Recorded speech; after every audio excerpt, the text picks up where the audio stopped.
the sprint car, usually flank on previous drivers up ahead of him had an issue on the course. So watch this and expect it to be the quickest run on the hill this weekend so far. It will build up to the top 20 run off at the end of tomorrow. The climax will be, here comes Johnny Milner with the Toyota Celica Sprint, weaving to get the front tyres. That first corner. 5 seconds. 4, 3, 2. Everything, everywhere. Jenson Button, everywhere. Big round of applause. Here it is.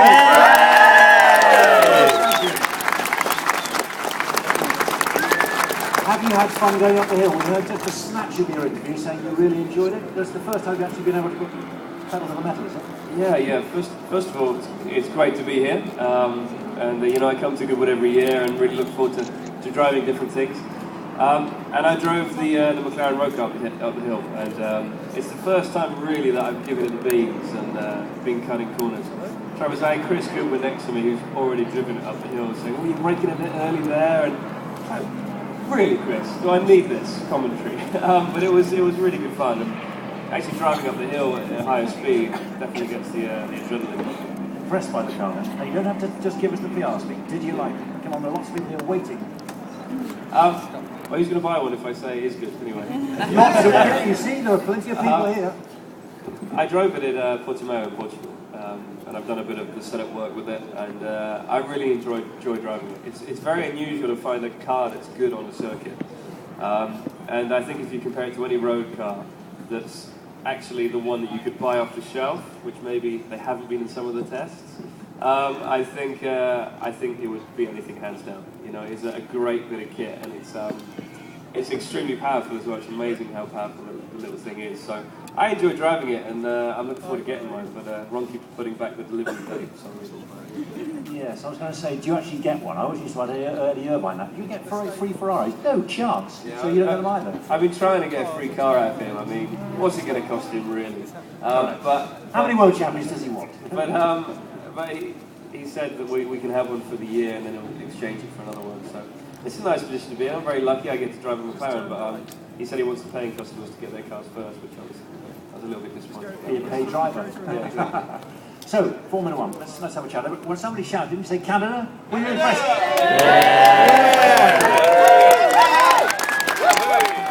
How many times have you watched that back? We've done already history, forget it, don't want to talk about it. But it was a hell of a race, wasn't it? Come on. Yeah, well, the problem was after the race, I actually headed to LA and Vegas to celebrate my friend's stag do. So everything's a blur now. When's Hangover 3 coming out? So it was quite good because I got to celebrate my win as well as the stag do the week after.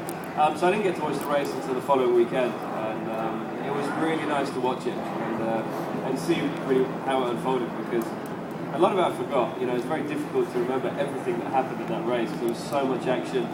I was near the front at one point, then near the back, near the front, near the back, and then finally got the win on the last lap. So a great weekend, and a very stressful race, but an amazingly enjoyable race. And, to watch it back now, it brings a big smile to the face. But when you were last, plumb last, did you have any thought what might be possible, or do you think I'm just going to go for it and who knows? I mean, maybe get a point, possibly a podium, but to win.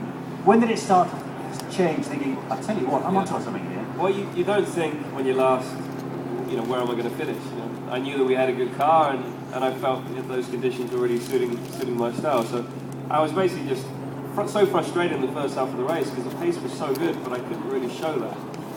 Eventually, when I was back in last, I could come through the field and show the pace.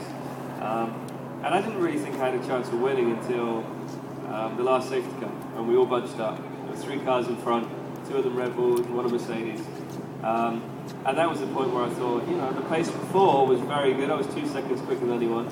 So let's carry on that and see where we end up. And you know, it was a great feeling driving in those conditions, because the circuit is changing every lap. You know, every time you get to a corner, it's a different condition. You know, it's drying up in different areas. You can use a little bit more circuit, And judging that was very difficult, but also immensely exciting at the same time. And it was nice to see Sebastian make a mistake, and we hope that we can put him under pressure a few more times this year. I was going to say, when you said you were using just a little bit more circuit. What did you think when he used just a little bit too much? So he did it the lap before as well. He ran a little bit wide there, so I could see him, and I was that bit closer. And under braking, I thought, wow, I've caught him a lot, and he just ran a little bit wide offline, probably 2 centimetres. Got the tyre on the wet, and lost the rear of the car. So, I mean, I don't know what would have happened. You know, I was gearing up with the DRS that we have, and I saved all my curves for the last straight to give it everything down the back straight, because I didn't want to finish second. You know, I would have done anything at that last chicane to win the race. So did it make it even sweeter, the fact that where you'd come from to come and beat him on the final lap? How many times did that in your career, for example? Well, I was actually asked, I don't know if this is positive or not, but I was asked by the team, and the whole of the factory was, McLaren, was asked who was the last driver that came from last and won a race. And they were looking back into sort of the 70s and 80s, and actually came to it that I was the last person to do that. It was in Australia last year, so I don't know if it's a good thing or not, really, finding yourself in last, but obviously the end result is great. Okay, so you're up into second in the World Championship. We're heading to Silverstone. How many people are going to be there? Yeah! There we are. 5. Yeah. Well, Jenson's got a few tickets to have a word after. What if I told you we could win that weekend? Yeah. Would that Is that all the faith they have? He's always got a chance of winning. Come on, we've seen it in Canada. Okay, what chances have winning then? Well, they still got some tickets to sell, so amazing. It's very tricky at the moment, it really is. You know, Red Bull are very, very strong. They haven't made that many mistakes, and when they don't make mistakes, they're very difficult to beat, because they have the reliability they didn't have last year or the year before. And they're just awesomely quick, so it's very difficult. But we're doing everything we can to improve the car. We've got a few new parts for Silverstone, aerodynamic parts, which is the area that we're a little bit weaker compared to Red Bull. And we have this new regulation change, which should change the cars dramatically in terms of the feel. So I'm in the simulator on Monday, driving all those new parts, and setting the car up for Silverstone. And I think it's being ready for the weekend is the most important thing. Getting a car that you feel that you're comfortable with, because there's a lot that's changed, and I hope that we've benefited from it. When you say lots have changed, since the last race or since Canada, because there have been 2 regulation changes in the last 2 races, yeah, I mean, are you going to be affected, for example, more than Red Bull? I hope not. I mean, there are some people that says we will be, because of the style of the engine, the way that the engine works compared to the Renault, which is what the Red Bull has, but I hope not. And, you know, Red Bull are very good at aerodynamics and the blown diffuser that they've had for the longest time.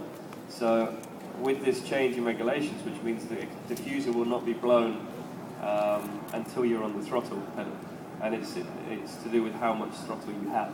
So if you have 20% throttle, you have 20% blown. Whereas before, in qualifying, we had the engine completely open under braking, and 90% power under braking, just to blow air onto the diffuser, which gave you downforce. So it's changing a lot, and I think that Red Bull should be hurt more than everyone else because they have a better car. But we've still got to wait and see. We thought that in Valencia, and we didn't really see that, did we? No, it'll hurt. You talked then about feel. What difference is it? Are you able to explain to people what will the difference feel like to a driver as a result of these changes? What is the sensation? Well, the way the diffuser works, because it's all exhaust gases.